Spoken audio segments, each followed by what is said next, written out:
Lakeland Public Television's Common Ground is brought to you by the Minnesota Arts and Cultural Heritage Fund.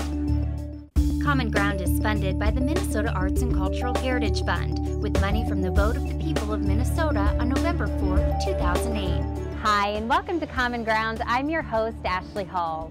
Common Ground captures the creative process of various artists living throughout our region. Each week we delve into the veiled history of our area, plus we take you inside the cultural events to put the North in North Country. On this week's episode of Common Ground, we head to Pine River, where we meet up with local quilters who showcase their talent at the Pine River Heritage Days. Plus, we meet up with the Hunt Utilities Group, who shows us the importance of resilient living. Finally, Bemidji photographer JJ Emanuel shows us how nature impacts his photography.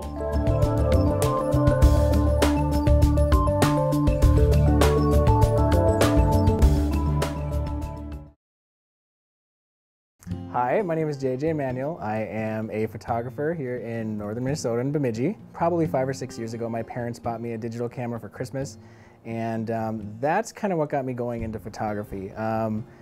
I'd always had an interest in it, but never really explored it, and once I actually got a camera in my hands, it was just a matter of getting outside and taking pictures of nature and wildlife. And when I plan to do a photo shoot or just to go out and take photos, in all honesty, it stems from just wanting to get outside and do something.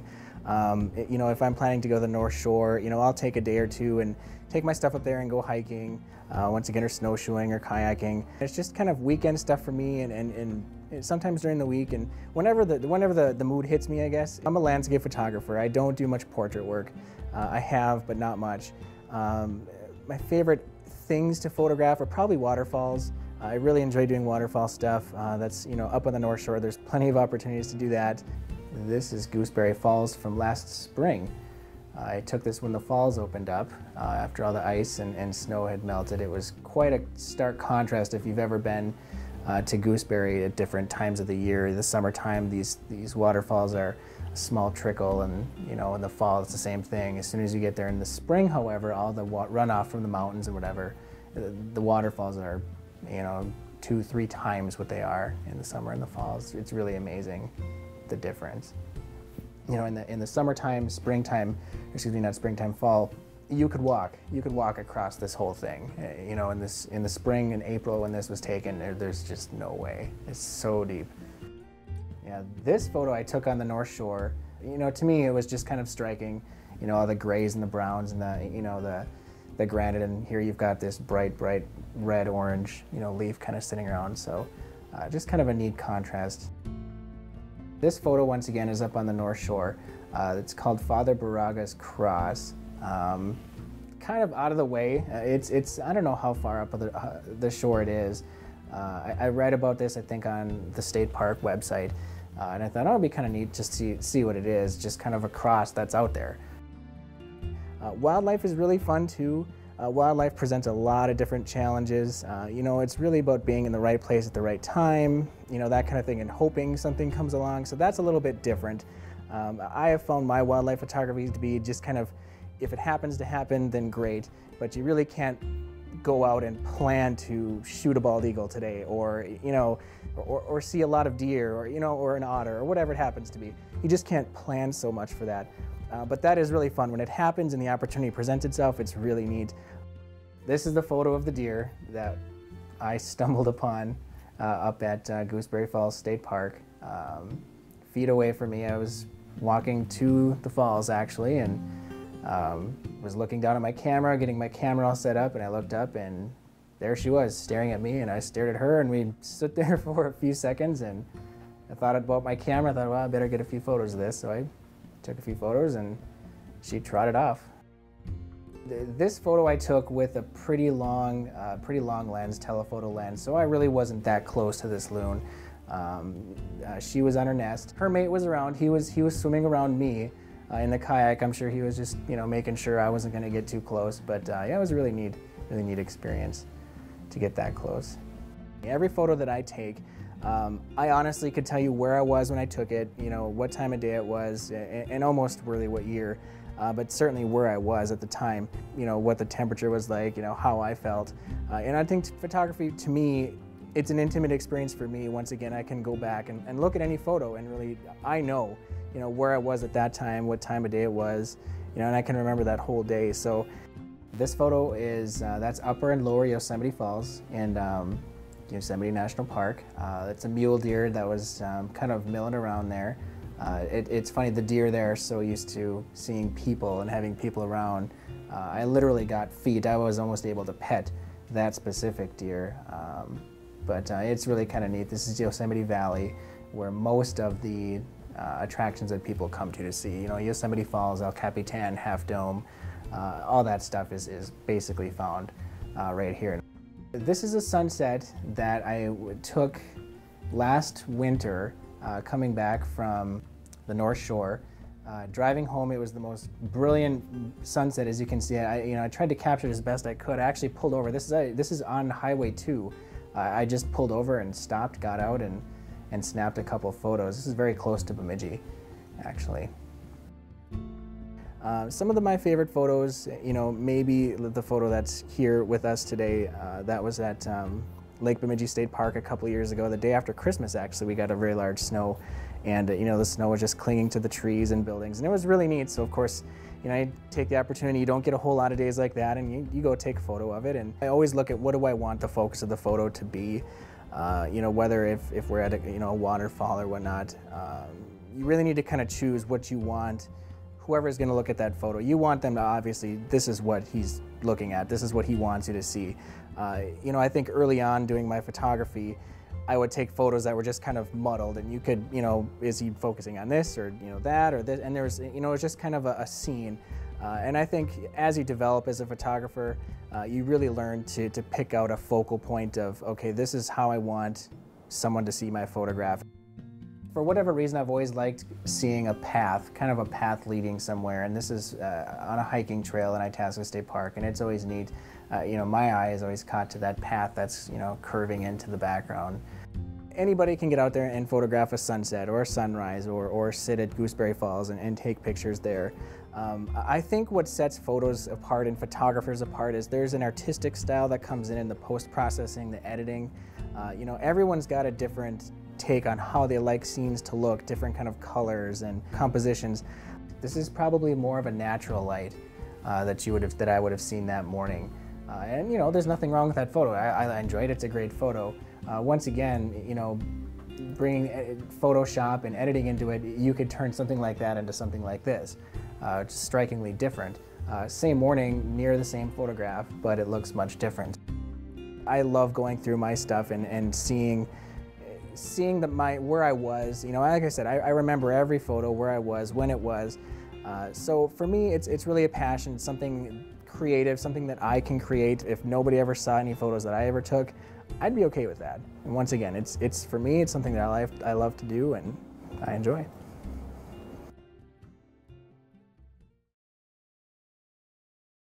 This is our 9th annual Quilt Show. We always do it the second weekend in September in Pine River, along with their Heritage Days. The Heritage Days bringing back more of the system of travel back then was railroads. They're revamping the depot, the Pine River Depot, from years ago. And so they have a display over there about the Pine River Railroad system. There is other displays in town for Heritage Days. We collect the quilts from all the quilters in the area and display them here so that people are inspired and motivated. Just glad to see other people's work. We usually have between 100 and 125 pieces to display. That includes table runners, wall hangings, full-size quilts, throw-size quilts, lap quilts, tablecloths, aprons, sweatshirts, anything that's quilted, sewn. Between probably 25 to 40 different quilters in the area, although we do take quilts from seasonal people that are up here just at their cabins for the summer. They like to display. We've got people from Iowa, people from southern Minnesota that have found out about the Quilt Show and that they are quilters, so they're more than willing to bring quilts up to display in our show, which we're happy for. It does draw a lot of local people out to see what people are working on. And it's always nice to have the locals, but it's always nice to hear about people that are coming from distances to come and see what we do too. Just today, I ran into a couple that just drove up for the day from the Twin Cities area. They had found out about this quilt show in Pine River through a flyer that they had gotten in a quilt shop, and they saw that Pine River was having a quilt show, so they came up just for the day. And that's always nice to see when people from out of the area come and are motivated and inspired by what they see hanging here. I'm a very creative person. I'm an artist in other areas as well as quilting, so I have done stained glass and rose mauling and painting, and I've just now started doing a lot more quilting. I've made quilts for years, ever since my kids were small. And so I've made quilts for all my children and all my parents and all my brothers. And so I have many, many quilts, but I love it. It's a passion. This one is Hearthside Harmony, and this one is made out of just fat quarters.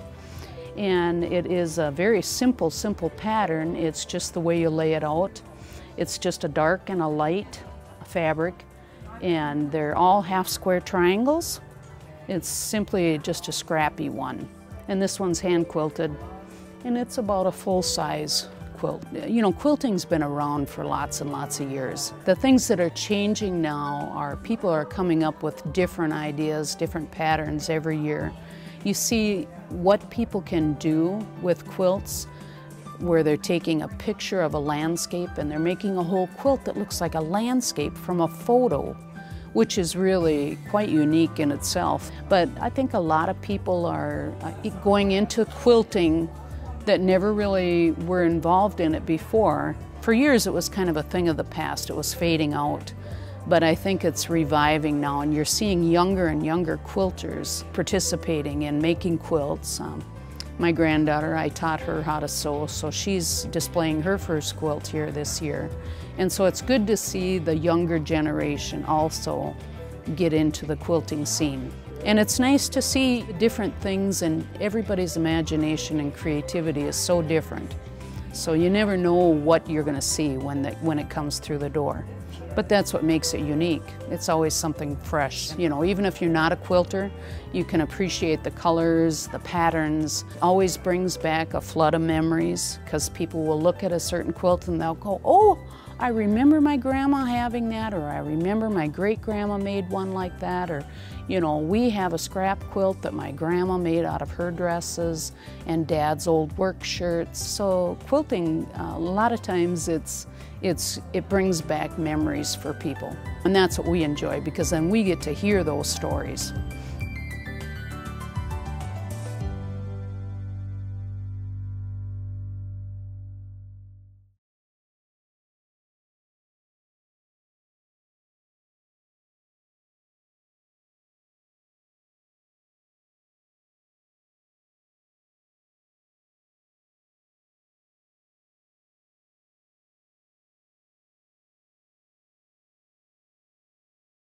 We're here today on the Hug campus in Pine River, Minnesota to explore solar energy. So come on along, we'll see what we find out.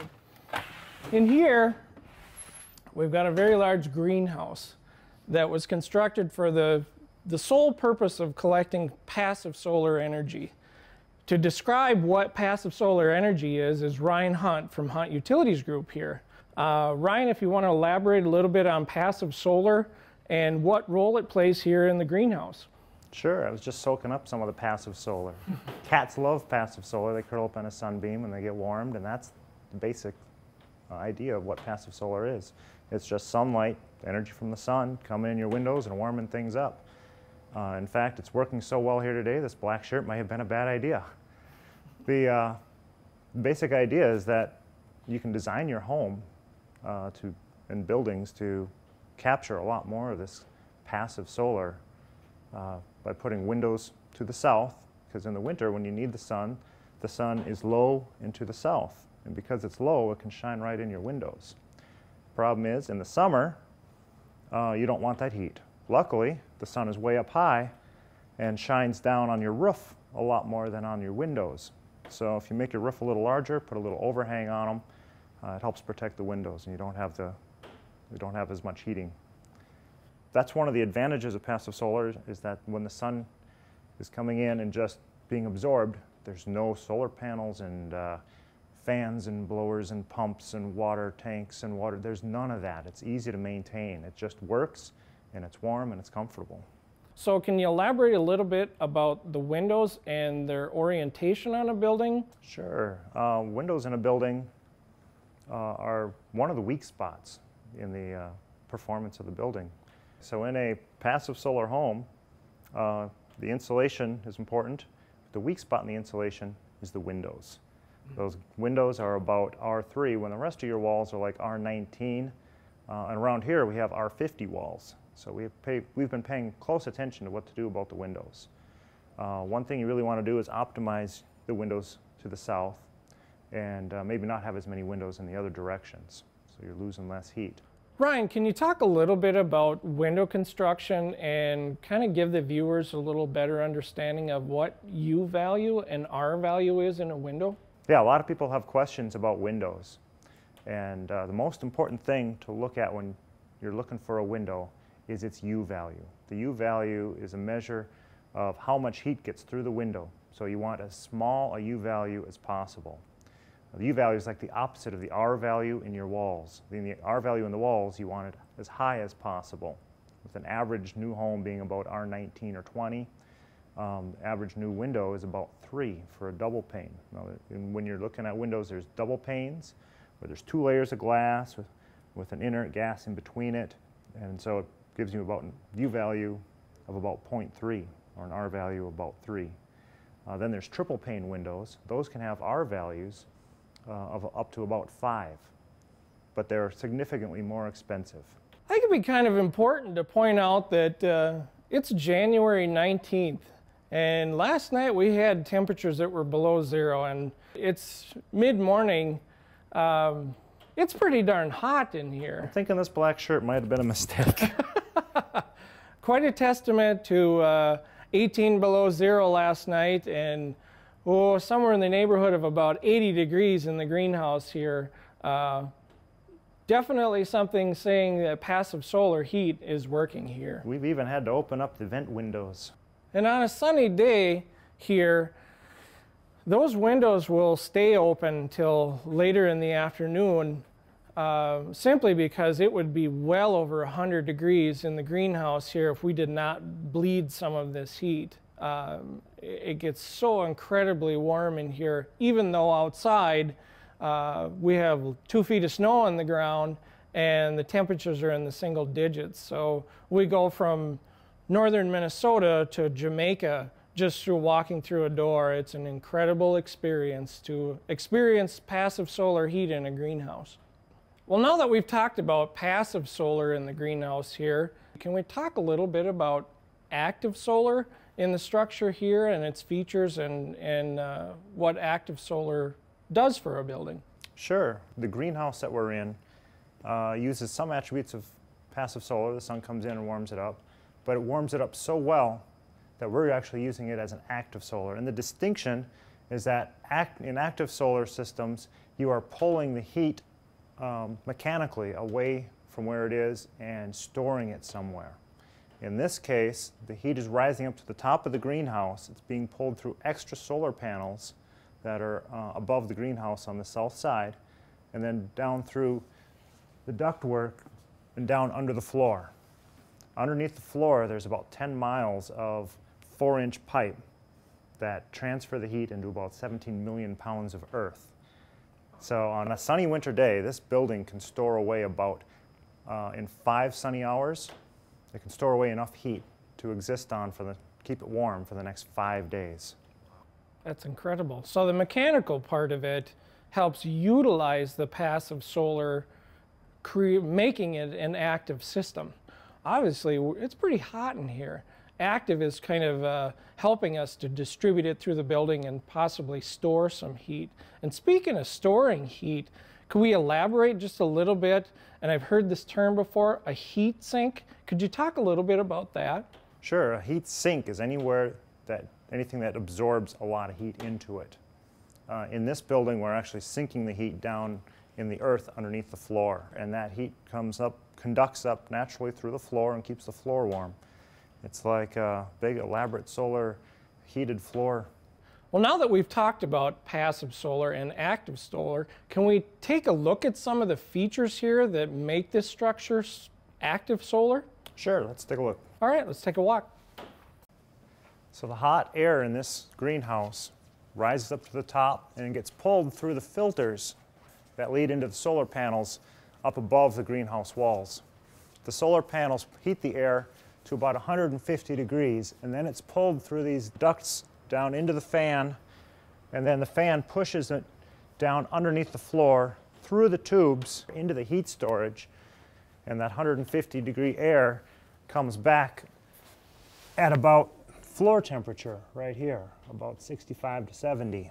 So it went from about 150 degrees when it went in to about 65 degrees where it comes out here, and that heat is used, stored under the floor, and is used to heat the building. Wow. So now that we figured out all the internal structure here, can we take a look at the panels that actually produce all this heat? I believe they're outside of the building, aren't they? Yeah, so take a look. Great.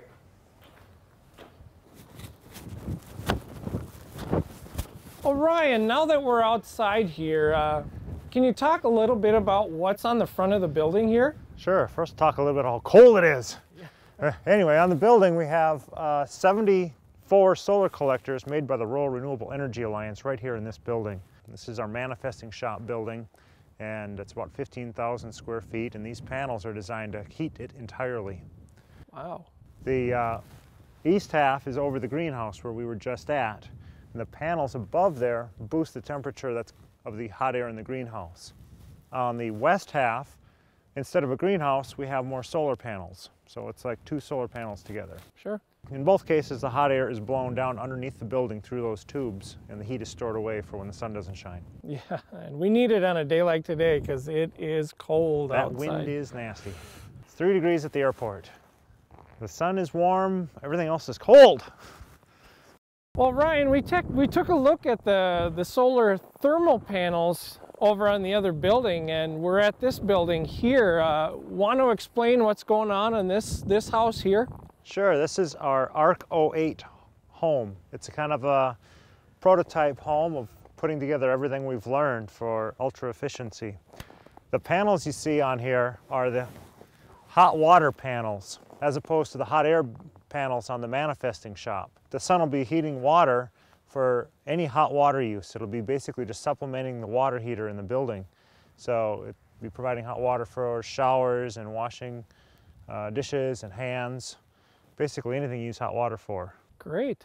The rest of the building is heated in a combination, pretty much passive solar with an electric backup. So this structure utilizes both passive and active solar. Correct.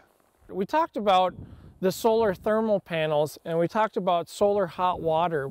Can you elaborate a little bit on the differences and the advantages of each? Sure. The hot water panels heat the hot water. They require pumps, and in a climate like this, antifreeze. So there's some complication involved, but it's free energy from the sun. The hot air panels heat air and are most useful for heating the air in a building, for providing space heating in a building.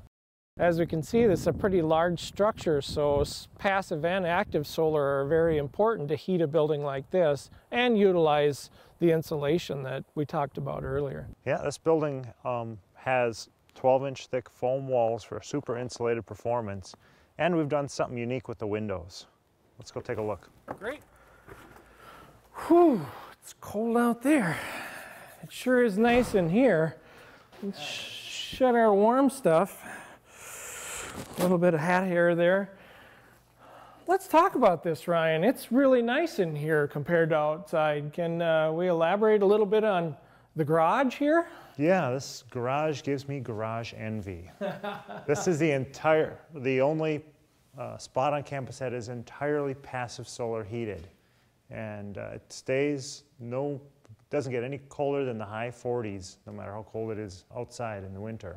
Wow. Now it looks like the vehicles really enjoy that because all the salt is laying on the the concrete here, and they're all clean. To work in the garage, it looks like the temperature's about 50 degrees. It'd be fantastic to do some of your chores out in the garage here. Yeah, it's well lit from the south windows here, which also are the only thing letting heat into this space. The heat comes in, just warms up the air, soaks into the floor, and at night it just stays warm. Fantastic. Yeah, it's great. To bring the trash out would be wonderful. You don't have to get all bundled up to do your house chores. So Jim, here's a sample of the twin wall polycarbonate. It's 6 millimeters thick and has layer on each side and some corrugations in between, and it gives really good insulation value for the amount of sun that it lets in.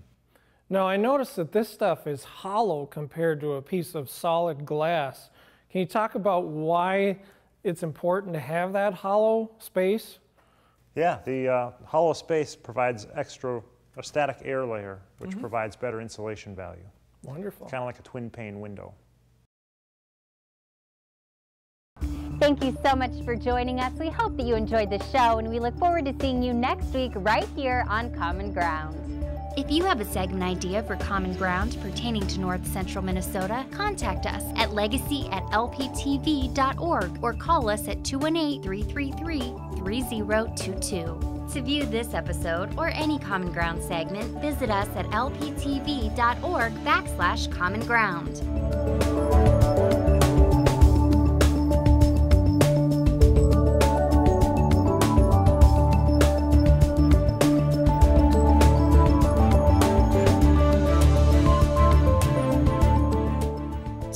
Individual segments or copies of Common Ground, please call 218-333-3020. Common Ground is funded by the Minnesota Arts and Cultural Heritage Fund with money from the vote of the people of Minnesota on November 4th, 2008.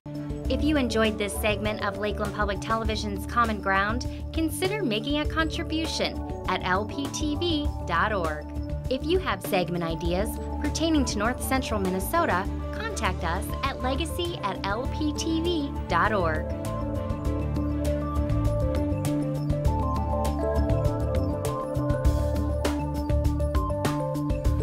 Common Ground is funded by the Minnesota Arts and Cultural Heritage Fund by the vote of the people on November 4th, 2008.